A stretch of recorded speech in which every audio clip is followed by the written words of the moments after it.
I used to have nothing.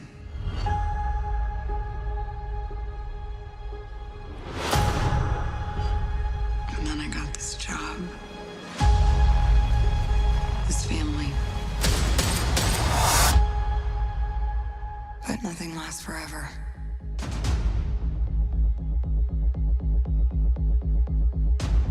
I heard you had to leave in a hurry.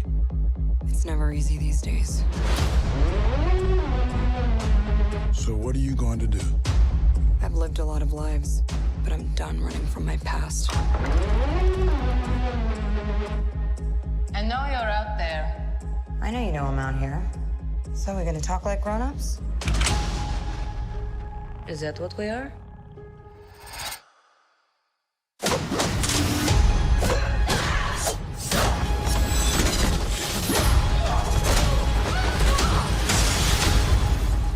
It's good to see you too, sis. What brings you home?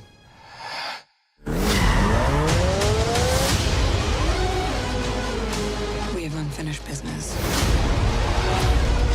We have to go back to where it all started. Lucky us. One thing's for sure. It's gonna be a hell of a reunion.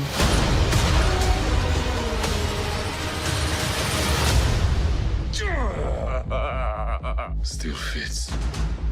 Family. Back together again. You got fat.